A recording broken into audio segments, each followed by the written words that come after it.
Disclaimer: crypto investments are highly speculative and involve significant risk of loss. Past performance is not necessarily indicative of future results. Always do your own research and invest wisely.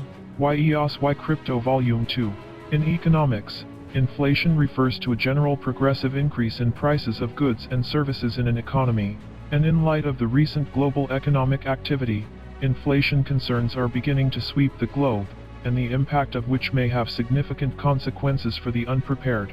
In this video we'll be going over a recent article I read called "Not Since Americans Came Home from World War II Has Inflation Run Through the Economy Like It Is Now," and I will be giving you my opinion on what I think about inflation concerns and its impact on crypto as a whole. Link to the original source material will be below. Okay, now let's get started.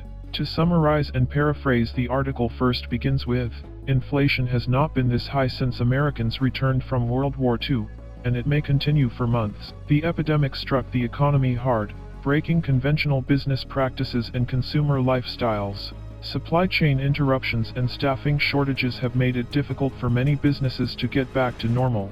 The economy shifted quite quickly," said Michael Gapin, Barclays senior U.S. economist. "Retooling takes time. It's a tanker. Turning takes time. Rising prices and shortages are impacting businesses and customers across the country, forcing many to change their business models.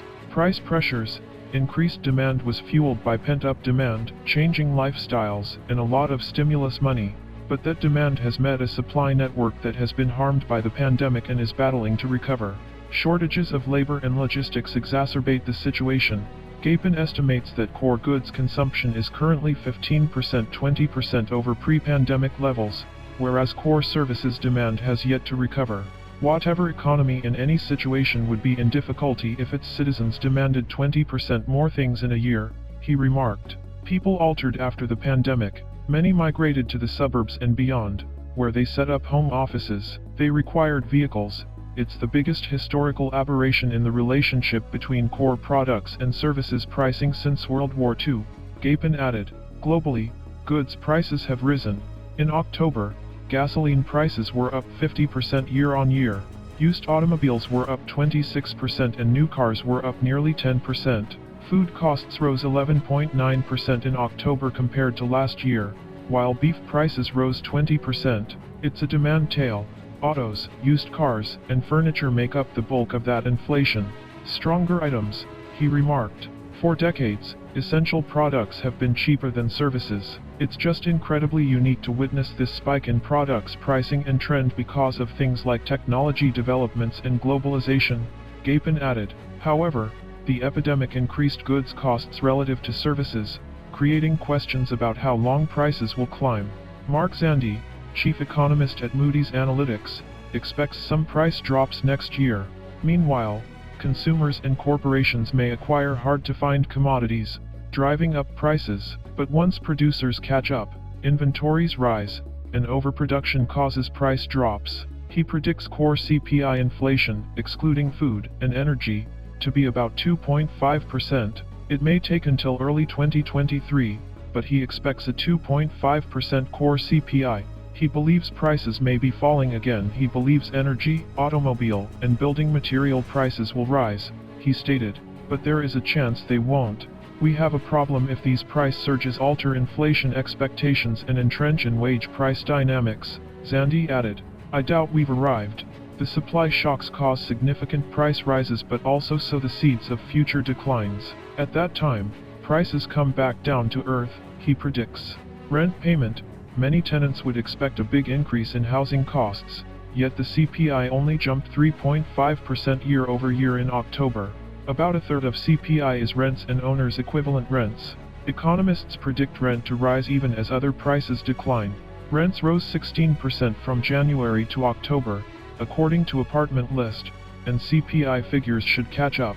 The epidemic is affecting that, but the shortage of affordable housing would have pushed rent rises regardless, said Zandi. The epidemic made things worse because millennials returned back to live with their parents or doubled up. All of them are building households and renting. To keep inflation above the Fed's 2% objective, Zandi attributes half a percentage point to rent in his 2.5% CPI estimate. Even at rising pricing, builders like Barbara are experiencing significant demand for single-family homes. Barbara is meticulous with his creations to suit demand.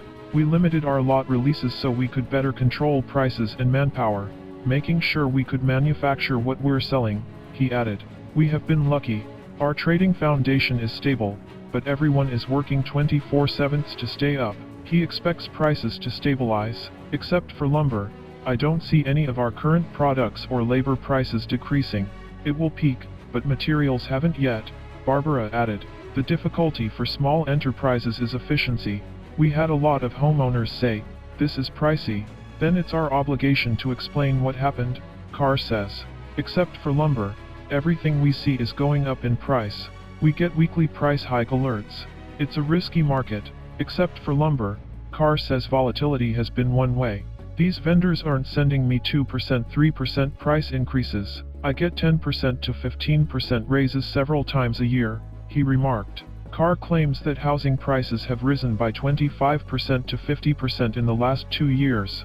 Just my opinion, but to me it's starting to feel like things are starting to come to their apex conclusion. Regardless of what you may believe about the global economy, it seems we're about to go through a global recession. Whether you believe that this situation we're headed for is more stagflation, or a hyperinflation scenario.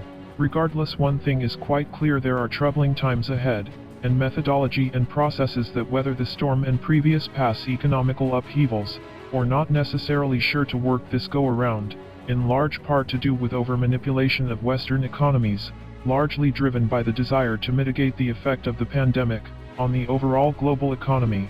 But to me it's pretty clear now that one does not have to be a rocket scientist to know that anytime you print and introduce massive amounts of currency into economic systems, you're probably going to get significant secondary tertiary effects as a byproduct.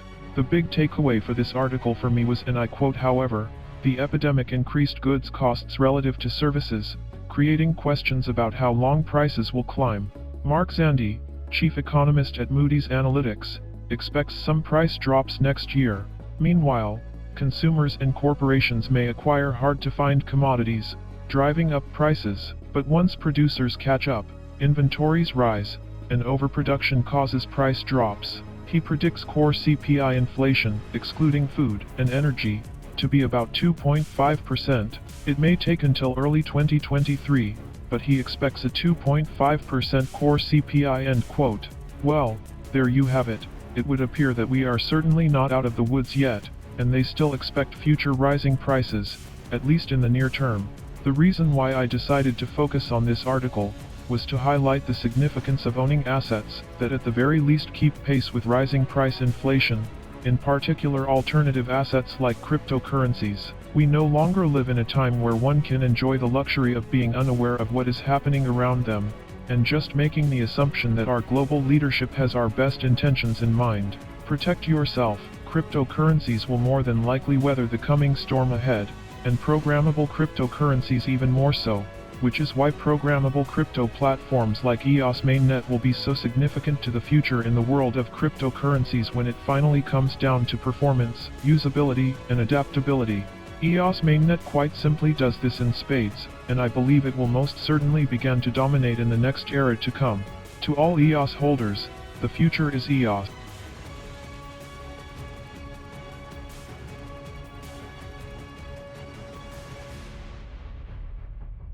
Thank you very much for watching. If you enjoyed, give us a thumbs up and subscribe. Also, if you would like to read, listen to, or watch more of this kind of content, please visit us at www.cryptoapologetics.com. See you next time. Take care.